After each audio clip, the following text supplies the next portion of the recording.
So my guest Hello. today, you will be very familiar with his work, even if you might not necessarily know his name, as he's worked on Bond, Flash Gordon, Cold. I mean, you name it, he's done it. And it's a delight to welcome the stuntman, Jim Dowdall. Good afternoon, everybody. I'm very well, thank you very much. Yeah, no, I'm good. Are you managing to keep yourself busy during these times? Well, I live on a farm, so I'm a bit like a one-armed paper hanger, really, with all the things that need to be done here with animals. And my wife's not too well at the moment. My daughter broke her leg in January, and she is just come out of her plaster cast. So I am full-time carer, blah, blah, blah, blah, blah. So, yeah, busy boy. There's no question of sitting around scratching my nose and wondering what to do with the day. Well, I suppose at least the days fly by, but I imagine they always do. But I wanted to talk about Doctor Who before we move on to some of your other work. And amongst your Doctor Who work, you worked with both Tom Baker and the Daleks. Does that ring any bells? Yes, I mean, you know, you have to remember at that time, okay, the Daleks had a certain, everybody knew about the Daleks and this, that, and the other. But for us going onto a film set, a Dalek was a thing made out of plywood that skated about on the studio floor, and people put soundtrack and told it to, exterminate afterwards. And they were not frightening. They were, if anything, slightly ridiculous. And rather like the sets on Doctor Who, everything wobbled. If you leant against the set, people would say, "Don't do that; it'll fall down." Okay. So not thrilling memories of the Daleks, I'm afraid. I wish I could tell you a really exciting story about Daleks blowing up and us doing daring things and leaping over them. Didn't happen. But I wanted to ask about the people that you worked with, people like Max Faulkner, Steve Ismay, Stuart Fell. Had you known them through a lot of other jobs, or would Doctor Who have been one of the sort of first times you'd encountered them? Okay, yeah. So, no, Max Faulkner was the man who really got me into stunt work, and I met him on Where Eagles Dare in 1968, I think it was, when I was a young armourer in those days. I wasn't a stuntman then, I was an armourer looking after the guns. And Max was a stuntman, and he actually gets shot by Clint Eastwood in the sequence in the dining hall when Richard Burton is giving the whole plot away. And Max and I got talking, and he was quite a gun nut as well, and we became mates, although he was probably 15, maybe 20 years older than me then. And I used to go around to his place, and we used to fly birds of prey together. He had a bird of prey, and he taught me about archery. He was really, my father died when I was 8, so he was kind of a mentor and a father to me, Max. Stuart Fell? Stuart was, I knew from all sorts of things. He's another ex-para. Great act. He was a great acrobat, stilt walker, fire eater, all that kind of stuff. And him and I actually we were jousting in America together, and with a whole load of other people, Nosha Powell and Greg Powell and Denny Powell and Jack Cooper and lots of names that you won't know about now. But yeah, we jousted live in a place called the Cow Palace in San Francisco. And Stuart was our sort of jester and stilt walker and doing a bit of sword fighting whilst we were busy falling off horses for an extra £10 every time you fell off the horse. Black and blue, but you could always rub the embrocation on with the £10 note afterwards. And I also wanted to ask about Rick Lester, who was the fight arranger on your first Doctor Who. Yeah, Rick, I haven't seen Rick. The last time I saw him, possibly. He came out to actually on the jousting tour with us in 1973 out in America. And I believe he married the divorcee wife of a sheriff in California somewhere, if I've got my facts right, with Rick Lester. But yeah, I remember Rick, very tall guy, nice man.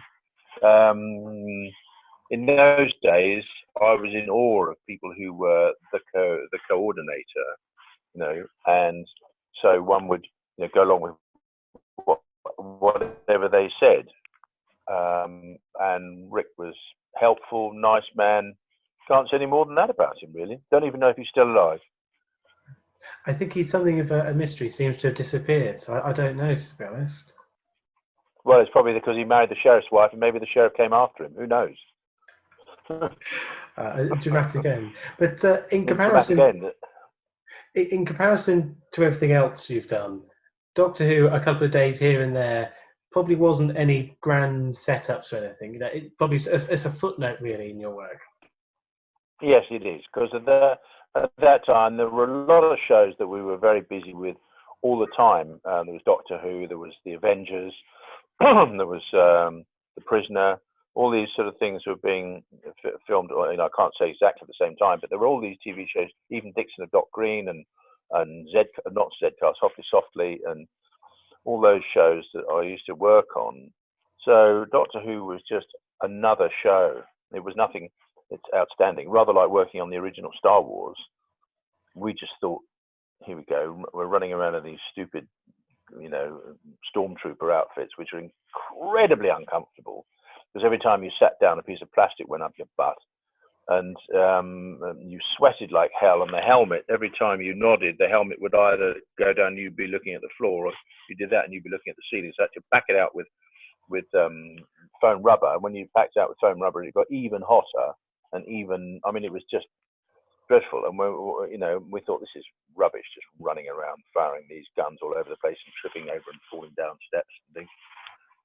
And then, of course, you went go and see the film, which we did. We went to the crew showing, and we'd never seen anything like that, post-production like that, with all these things going on. I mean, I remember standing up at the after the very first part, when that thing comes over the top of you, and you know the spaceship comes over that, and we were in the Odeon Tottenham Court Road, which was the first cinema to have Dolby sound.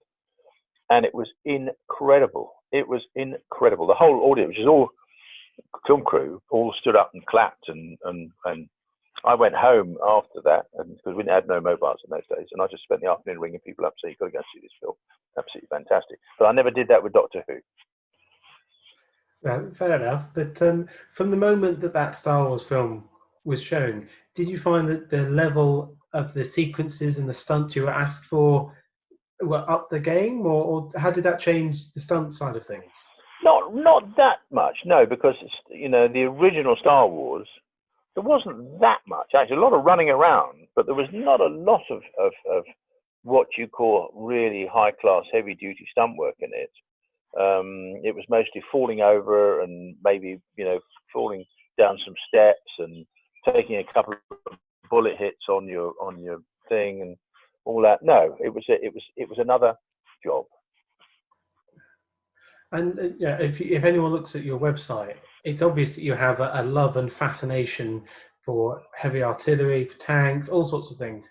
And you said to me before we started about Colditz, that you did a lot of motorbike chases through the woods and things. Was that quite exciting, just to almost be playing with these toys? Yes, it was. And there's episode 1 of Colditz, which I never saw it, and I found it on YouTube the other night. And there's a very, very, very young yours truly riding a BMW sidecar combination, which was, at that time I could have never afforded something like that. But because I loved World War II military vehicles, was always been my thing, and riding that around in the woods and thinking, God, I'm going to have one of these one day. I'm going to get one of these one day. I was much more interested in riding the bike than I was with, worrying about the fact that it was Bob Wagner that we were supposed to be chasing through the woods. I couldn't really give no monkeys. It was just another actor as far as I'm concerned. I was having fun though, spinning the bike round and doing all that kind of stuff. But in that episode, I did actually watch episode 1. I see myself in 3 different parts of it in different uniforms. But nobody, in those days, they just used to say, right, okay, do you do this bit? And then you'd be the body in the sack that gets thrown out of the back of the truck. And then you drive the truck in, and then you're the guard who arrests somebody and pulls them in and all that. You were all sort of just put a different hat on a slightly different angle and maybe give you a moustache, and off you went again. Nobody noticed. And so as a stuntman, your speciality is primarily, tanks or military hardware, or you took across No, everything? not at all. No, I've done done a lot of fire jobs, lots and lots of fights, which is our bread and butter, I suppose. Cars has been a big part, and I've done literally hundreds of car commercials, precision driving cars. But in the old days before CGI, we would do things with cars properly. We would drive them along the roofs of buses, or I drove one up the inside of a lighthouse once, the inside steps of a lighthouse, which was a Austin Metro commercial. But it wouldn't climb up the stairs because it was only two-wheel drive, so we had to make it four-wheel drive. Put a second engine in the back with a driven axle, and then I had to control that with a twist grip at the same time as driving up these steps. It was in the studio, but by the time I got to it, if I got it wrong, there was an 18 or 21 foot drop onto the studio floor in the car, which would have definitely made my eyes water. So it was quite hairy. And then, I did a job for Mazda, driving the Mazda over the top of a Porsche and a Mercedes. So we had the Porsche and the Mercedes linked together, and then we put two tiny little ramps behind them, and I drove up the ramps and over the rooftop, down over the bonnet and all that, trying to prove that the Mazda, which was a third of the cost of either of those two cars, but actually had the same performance figures. But that's how we advertised cars in those days. But it was great fun, fantastic fun. Really did some silly stuff with cars. But how do you train for something like that? When you started out, how do you first learn how to properly drive these vehicles? If I told you that, you want my job, wouldn't you? No, I used to race cars in the 70s. I used to race Clubman's Formula cars, and I've had a motorcycle license since I was 16, and did a bit of scrambling and all that kind of stuff. I think one of the things that's really important in my mind, not so much now, but when I was younger, was having the option of a front-wheel drive car or a rear-wheel drive car, and you can make a rear-wheel drive car a great deal more interesting stunt-wise than you can a front-wheel drive car. Or if you've got four-wheel drive, or you only got two-wheel drive, or you've got various aspects of knowing the mechanics of cars in order to make them do what you want. And I've always loved spannering, so I know the inside of a car, and I know what I can do to tweak it. And then occasionally, we have to really do some adaptation, and we'd sit there and think about, like I had to have a milk float that was a drag racer once for a commercial. Yeah, so we put a V8 Ford normally aspirated engine in a milk float, and I had a lot to do with actually getting that right, so that the balance of the milk float was right, and then it didn't do an immediate wheelie and just stay on its back, for the whole thing. But we'd get lots of wheel spin, and I could slide it and all that kind of stuff. That was great. We got paid for that shit. Because now you're at a point that you're more of a coordinator rather than the one that will jump through the windows. How is that being sort of almost the other side of it in some ways? Obviously, you're still doing the stunts, but doing more of the sort of theoretical and planning side. That's always fun. And I coordinated my first film in 1978, when I'd only been a sort of stunt performer for about 5 or 6 years, because who knows why? Maybe my face fitted, but I did a film for some Indians, a guy called Feroz Khan, and I did a film called Qurbani, which means the sacrifice. And it was the most extraordinary experience, probably, of my life. And then that's a whole other story about working for Feroz Khan, because we were being paid cash, and all sorts of strange things happened. And he was like, okay, well, no, we won't do that. Can we have a guy falling off the roof in this one? And how about we blow the car up there, and then we get some guys, and they'll say, he would almost make it up as he went along. Now, that's fantastic. But by goodness, you've got to think on your feet. And that taught me a huge amount. And but prior to that, the first coordinating job I ever did was on a film called Holocaust 2000 with Kirk Douglas. Does the name Kirk Douglas mean anything to you? Yeah. You've heard of him? Mm. Okay. So at that time, he was still a big cheese, big noise. You know, Kirk Douglas, international Hollywood star, blah blah blah blah blah. And this was my first, mate of mine was the production manager on it, and he put me in to be the stunt coordinator. There's only a little fight sequence in a house down near Guildford somewhere. So I went down, looked at the house and the room that we were going to do it in, moved some furniture around to make it compatible with what it said in the script about how he has a fight with this guy and he knocks him over and blah blah blah blah blah. I had a special breakaway table built, everything else. And the night before, I'd got the whole fight worked out in my head. The whole fight worked out in my head. The night before, I never slept. I never slept a wink. I kept on going through the whole fight. This is Kirk Douglas, you know. So we get there and meet Kirk Douglas, and I've got a stunt double for him, who is so extraordinary as a double, bloke called Dave Brandon. He even had the dimple in his chin like Kirk Douglas had. You know, I mean, this guy looked more like Kirk Douglas than Kirk Douglas did. And Kirk Douglas was seeing his double all dressed up, and he said, "Get that guy out of here. I don't use stuntmen." I went, "Okay, all right, here we go." And then he said, "Okay, show me what you got." So I go through the whole fight, and he went, "I don't see it like that."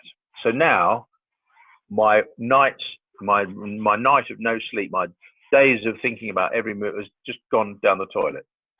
And we have to start again from scratch and have to work off the cuff as Mr. Douglas wants to do it. And it was a salient lesson in our business that nothing is in tablets of stone. You've got to be flexible, and you've got to be able to come up with it at very short notice, something that's going to do the job. Because it's no good saying, "Hang on, that's not it. Look, I've got it written all down here." It doesn't work like that. So that was again another great lesson. And because as well as coordinating and doing your sort of own stunts, you doubled for a lot of people as well. You know, Bonds and Timothy Dalton and Flash Gordon. So when you come to double someone, what's the sort of approach for that? Because of course you've got to get their mannerisms as well. Yes, and it was always interesting doubling. I mean, doubling for Tim on Flash Gordon